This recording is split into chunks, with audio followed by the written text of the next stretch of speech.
আসসালামু আলাইকুম রেব্রিয়ান, কেমন আছো সবাই? আশা করি সবাই ভালো আছো। আজকের এই ভিডিওটি এইচএসসি 26 ব্যাচদের জন্য। আমরা গত ভিডিওতে আলোচনা করেছি এতদিন কিছুই পড়া হয়নি, এখন থেকে নিজেকে কিভাবে গোছানো যায় সেই বিষয়ের উপর। আজকে আমরা আলোচনা করব তোমাদের টেস্ট পরীক্ষার আগে নিজেকে কিভাবে প্রিপেয়ার করবে এবং পরীক্ষার জন্য নিজেকে কিভাবে প্রস্তুত করে তুলবে সেই বিষয়ের উপর। তো আজকের এই ভিডিওটি অনেক গুরুত্বপূর্ণ হতে চলেছে। তো এইচএসসি 26 ব্যাচে যারা আছো সবাইকে সম্পূর্ণ ভিডিওটি ধৈর্য সহকারে দেখার অনুরোধ রইল। তো চলো তাহলে শুরু করা যাক। এইচএসসি 26 ব্যাচ তোমাদেরকে ফুল সিলেবাসে অন্তর্ভুক্ত করা হয়েছে। বিগত কয়েক বছরেই এইচএসসি পরীক্ষা শর্ট সিলেবাসে অন্তর্ভুক্ত হয়েছিল। তো এখন অনেক বছর পর তোমাদেরকে ফুল সিলেবাসের মাধ্যমে এইচএসসি আবার আগের মতো চলে এসেছে। তো এটা একটা খুবই ভালো দিক, কারণ যারা শর্ট সিলেবাসে পরীক্ষা দিয়েছিল তাদের এডমিশনে গিয়ে ঘুরে ফিরে ফুল সিলেবাসের অধ্যায়গুলোকে আবার পড়তে হয়েছে, বিশেষ করে মেডিকেল পরীক্ষার জন্য। তো তোমরা যারা পরীক্ষা দিবা এবার তোমাদের ফুল সিলেবাস অনুষ্ঠিত হবে এবং ভালোভাবে ফুল সিলেবাস পড়তে পারলে তোমরা এডমিশন এবং একাডেমি দুই জায়গায় ভালো অ্যাডভান্টেজ পাবা এবং তোমাদের জন্য সেটা খুব ভালো হবে। তো টেস্ট পরীক্ষার আগে এই ফুল সিলেবাসটাকে কীভাবে সুন্দরভাবে পড়া যায় সেটা নিয়ে আজকে আমরা আলোচনা করব। তো তার আগে আমাদেরকে রুট ম্যাপটা বুঝতে হবে। রুট ম্যাপ মানে কি? রুট ম্যাপ মানে হচ্ছে তুমি স্টিল নাও এখন যেখানে দাঁড়িয়ে আছো সেখান থেকে একদম শেষ উদ্দেশ্য পর্যন্ত, মানে ফাইনাল এক্সাম পর্যন্ত। তো এখন তুমি স্টিল নাও দাঁড়িয়ে আছো আগস্টে, এখন এইচএসসি 25 ব্যাচের পরীক্ষা প্রায় শেষ। তো সেই অনুযায়ী তোমাদের এইচএসসি পরীক্ষা হতে পারে মে অথবা জুনে, আনুমানিক মে মাসের শেষে অথবা জুনের শুরুতে। তো এখানে আগস্ট থেকে আগামী বছর মে জুন পর্যন্ত সময় হচ্ছে 10 মাস পর্যন্ত। তো এই 10 মাস হচ্ছে তুমি এখন থেকে ফাইনাল এক্সাম পর্যন্ত। তো নিজেকে একবার প্রশ্ন করো, তুমি এখন কিছুই পারো না, আগামী 10 মাসের মধ্যে তোমাকে সবগুলো অধ্যায় এবং সবগুলো বিষয় শেষ করতে হবে। এটা কিন্তু খুব সহজ কথা না। তুমি যদি প্ল্যান অনুযায়ী না চলো এবং রুটিন মাফিক যদি না পড়াশোনা করো তাহলে কিন্তু সামনে অনেক বড় ক্ষতি হতে পারে। তাই আমরা বলবো এখন থেকে সময় নষ্ট না করে ভালোভাবে যদি পড়াশোনা করতে পারো তাহলে খুবই ভালো কিছু করা সম্ভব। তো চলো আমরা আমাদের টপিকে চলে আসি। তো এখন আমাদের সময় আছে 10 মাস। তো আমাদের টার্গেট হচ্ছে টেস্টের আগে ভালোভাবে পড়তে হবে, মানে ভালোভাবে শেষ করতে হবে। তো টেস্ট এক্সামটা কখন? তো মে মাস আর জুন মাস, এখানে যদি হয় 10 মাস তো তারও 3 মাস আগে বা 3.5 মাস আগে তোমাদের টেস্ট এক্সাম হবে। অর্থাৎ আমরা ধরে নিলাম আগস্ট থেকে জানুয়ারি অথবা ফেব্রুয়ারির আগে তোমাদের টেস্ট এক্সাম শেষ হয়ে যাওয়ার কথা এবং সেটা হয়ে যাবে।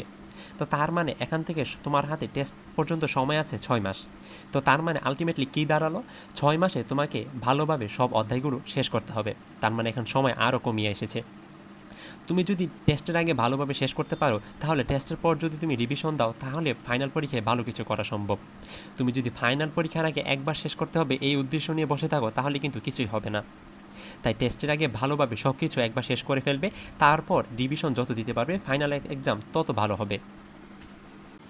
তো টেস্ট পরীক্ষার জন্য আমাদের হাতে সময় আছে 6 থেকে 7 মাস। তো ধরে নিলাম 6 মাস। তো 6 মাসের আগে আমাদেরকে সব কিছু শেষ করতে হবে। তার মানে জানুয়ারির ফেব্রুয়ারির আগে শেষ করতে হবে। তার মানে আবার কি দাঁড়ালো? আমাদেরকে বিশেষ করে এই বছরের মধ্যে যা করবার করে ফেলতে হবে, মানে যা শেষ করবার করে ফেলতে হবে। তো এখন আমরা আগস্টে কী কাজ করবো সেইগুলো আমরা একটু দেখে ফেলি। আগস্ট মাসে আমাদের কাজগুলো হচ্ছে ফুল সিলেবাসটা যা যা আছে সম্পূর্ণ অধ্যায়গুলো আমাদেরকে সুন্দর করে একটা খাতায় লিখতে হবে। তুমি যদি বিজ্ঞান বিভাগের হয়ে থাকো তাহলে ফিজিক্স, কেমিস্ট্রি, ম্যাথ, বায়োলজি সহ বাংলা, ইংরেজি, আইসিটি কী কী অধ্যায় আছে, কী কী ইউনিট আছে সবগুলো আমরা খাতায় লিখব। এখন পর্যন্ত যা যা পড়া হয়েছে তা একটা মার্ক করব এবং যা যা এখনও পড়া হয় নাই সেখান থেকে ভালোভাবে শুরু করব।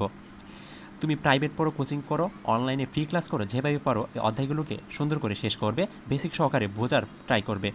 তারপর অধ্যায়গুলো শেষ করার পর সাথে সাথে অধ্যায়গুলোকে মার্ক করে ফেলবে যে আমার এগুলো শেষ হয়ে গিয়েছে। সবগুলো অধ্যায় মোটেও শেষ হবে না এই 1 মাসে, কিছু অধ্যায় শেষ হবে। তারপর সেপ্টেম্বর মাস চলে আসবে।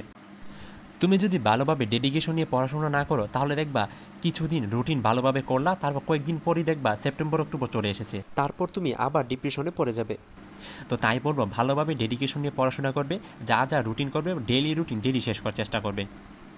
আজকে আমরা একটা রুট ম্যাপ নিয়ে এবং টেস্টটা আগে কীভাবে শেষ করা যায় সেটা নিয়ে আলোচনা করছি। তোমরা যদি কীভাবে রুটিন করে পড়তে পারো এবং পড়লে তোমাদের ইফেক্টিভ হবে জানতে চাও তাহলে আমাদেরকে কমেন্টে জানাতে পারো, আমরা রুটিন নিয়েও একটা ভিডিও নেওয়ার চেষ্টা করব। তো আগস্ট মাস শেষ হওয়ার আগে যেভাবে পারো বাংলা, ইংরেজি, আইসিটি একটু মোটামুটি আইডিয়া রাখার চেষ্টা করবে।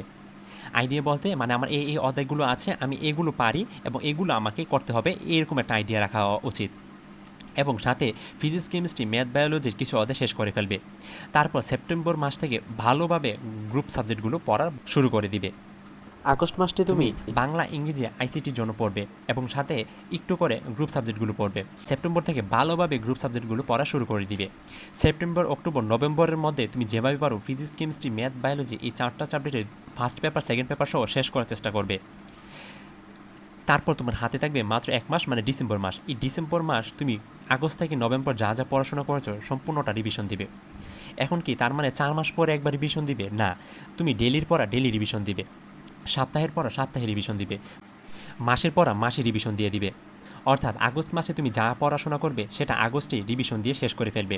সেপ্টেম্বর মাসে তুমি সারা মাসে যা যা পড়াশোনা করবে সেটা সেপ্টেম্বর শেষ হওয়ার আগে পুরো মাসের পড়া রিভিশন দিয়ে দিবে। রিভিশন দেওয়ার জন্য প্রয়োজনীয় সময় কতটুকু রাখা উচিত? সেটা 1 সপ্তাহ থেকে 10 দিন। তুমি 1 মাসের মধ্যে 20-23 দিন খুব ভালোভাবে পড়াশোনা করবে, একদম জীবন দিয়ে পড়াশোনা করবে। তারপর শেষ 10 দিন অথবা 7 দিন ওই পড়াশোনাটা মানে 1 মাস যা যা পড়াশোনা করছো সেটা রিভিশন দিবে।